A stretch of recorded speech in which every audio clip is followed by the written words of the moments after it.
All right, let's get right into it. We're going to talk about a feeling that honestly is super common for board members in smaller community associations.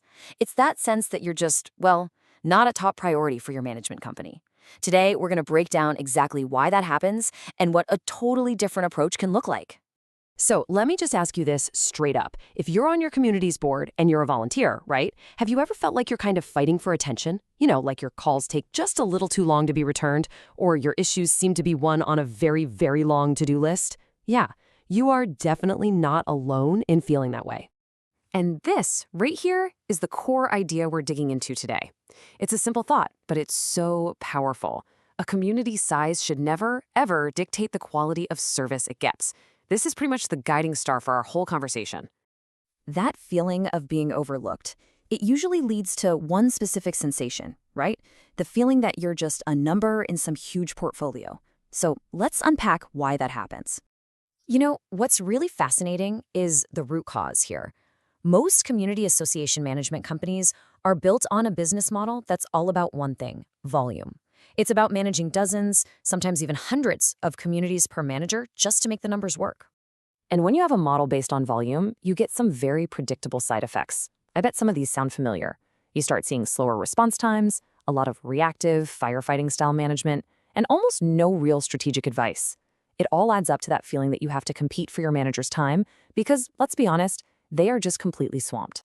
Now, this is so important to understand. It's almost never about a bad manager who just doesn't care. It's a systemic problem.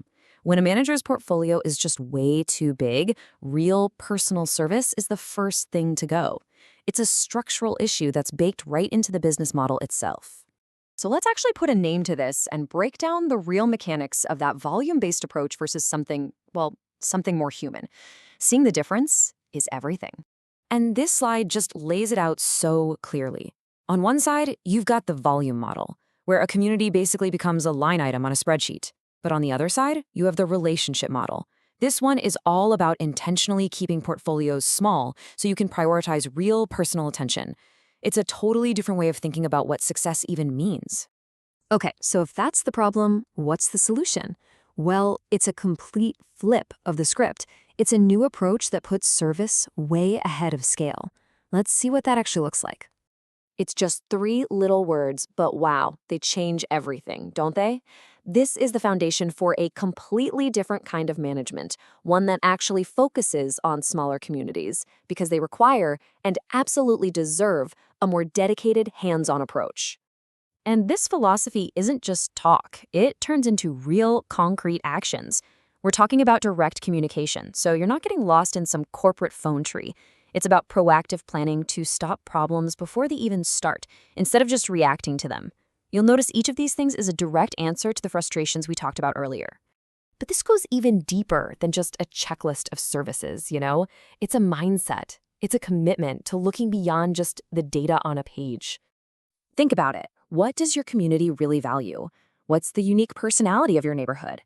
A great management partner needs to get that because it shapes every single decision they make.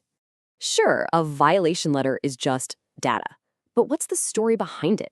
Was there a misunderstanding? A family emergency? Understanding the why lets you manage with fairness and empathy, not just like a robot enforcing rules. Of course the budget matters. It matters a ton. But the goal isn't just to balance the books for this year. It's about making sure the community is financially and physically healthy for the next 10 years and beyond. That takes real strategic thinking. And this, right here, this is the heart of it all.